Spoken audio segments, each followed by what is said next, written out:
50 yıldan артык тарихы булган интернат мәктәпнең Түбән Табын авылында урнашкан бинасына капиталь ремонт үткәрелгән.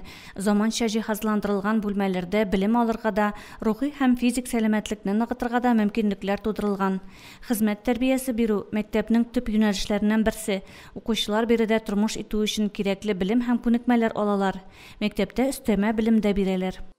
6 декабрьдан безнең мәктәптә балалар өчен Офык мәктәптән тыш эшләр бүлегеннән техник иҗат дигән түгәрәк эшли башлады. Балалар түгәрәккә бик катнашып йөриләр. Без инде Мөслимгә төшеп йөрмибез, шушы мәктәптә генә үткәрәбез. Балаларның сөйләм телен, сәхнә осталыгын үстерү өчен 5 ел элек Шаян Маҗара исемле инклюзив театр студиясе ачып җибәргәннәр.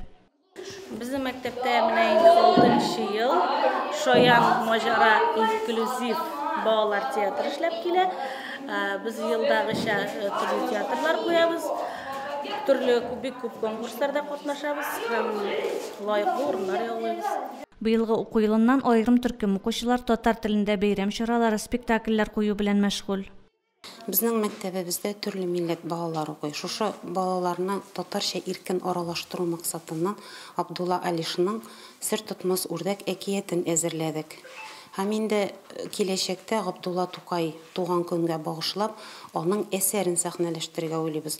Бу уку йылыннан тәрбия эшендә тагын бер яңа алым кулланалар. Мәктәпнең үз телевидениесе эшли башлаган. Төшерү, монтажлау эшләрен бик яратып башкаралар укучылар. В этом учебном году мы организовали собственное школьное телевидение. Периодичность выпуска 1 раз в месяц. В выпуске говорим о жизни школы, о достижениях воспитанников и педагогов.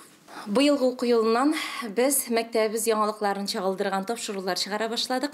Әлеге тапшыруларны без айга бер төшереп, монтажлап, үзебезнең социаль челтәрләрендә урнаштырабыз. Интернат мәктәп укучылары Мөслим информда экскурсиядә булды. Балалар радио, телевидение эшчәнлеге белән якыннан таныштылар. Үз күзләре белән газетабызның ничек чыгуын күрделәр. Түбән Табын мәктәбендә белем һәм тәрбия алган балалар һич шиксез җәмгыятебездә үз урынын тапкан, игелекле кешеләр булып үсәрләр.